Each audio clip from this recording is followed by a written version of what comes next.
Assalamualaikum warahmatullahi wabarakatuh. Bekerja di rumah, belajar di rumah. Semoga kalian semua dalam keadaan sehat walafiat. Kali ini kita akan belajar tentang larutan penyangga. Mungkin dari kalian akan ada yang bertanya, larutan penyangga itu apa sih? Atau mungkin dari kalian ada yang bertanya juga, apa manfaat dari larutan penyangga? Nah, untuk menjawab setiap pertanyaan ini, dengarkan baik-baik penjelasan berikut. Pasang mata kalian, pasang telinga kalian. Oke, larutan penyangga itu adalah larutan yang dapat mempertahankan pH meski ditambahkan sedikit asam, sedikit basa, dan pengenceran. Larutan penyangga itu sendiri sering disebut juga dengan larutan buffer atau larutan dapar. Larutan penyangga dibagi atas dua jenis, yaitu larutan penyangga asam dan larutan penyangga basa. Larutan penyangga asam itu merupakan campuran antara asam lemah dan basa konjugatnya atau garamnya. Sedangkan larutan penyangga basa merupakan campuran antara basa lemah dan asam konjugatnya atau garamnya. Asam konjugat dan basa konjugat seringkali dalam bentuk garamnya. Contoh, asam lemah ditambah dengan basa konjugat, berarti ditambah dengan garamnya.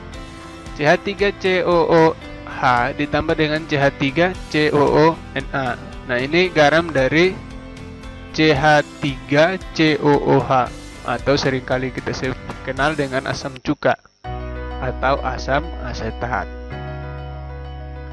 Nah, setelah itu mungkin kalian akan penasaran ya,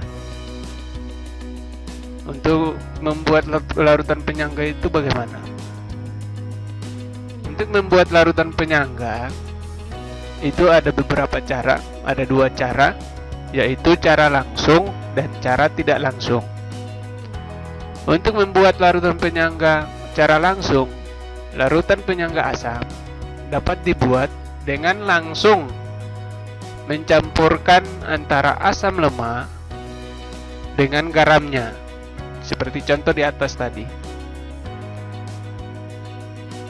Untuk penyangga basa, kita dapat mencampurkan larutan basa lemah dengan garamnya, tentu di dalam satu wadah. Berikutnya kita akan bahas tentang cara tidak langsung. Untuk cara yang tidak langsung dapat dilakukan atau dapat dibuat. Untuk penyangga asam dapat dibuat dengan mencampurkan asam lemah dengan basa kuat. Dengan catatan basa kuat harus habis bereaksi dan yang bersisa adalah asam lemah dan garamnya.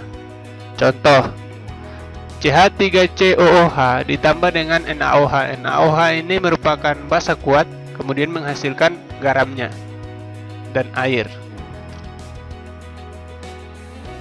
Berikut cara tidak langsung untuk larutan penyangga basa.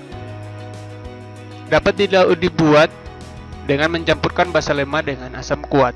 Dengan catatan asam kuat harus habis bereaksi sehingga yang bersisa adalah basa lemah dan garamnya. Contoh, NH4OH ditambah dengan HCl. HCl ini asam kuat, menghasilkan garam dan air. Oke, terima kasih. Semoga kalian paham. Dan kalau kalian kurang paham, silakan tonton terus video ini berulang-ulang. Assalamualaikum warahmatullahi wabarakatuh.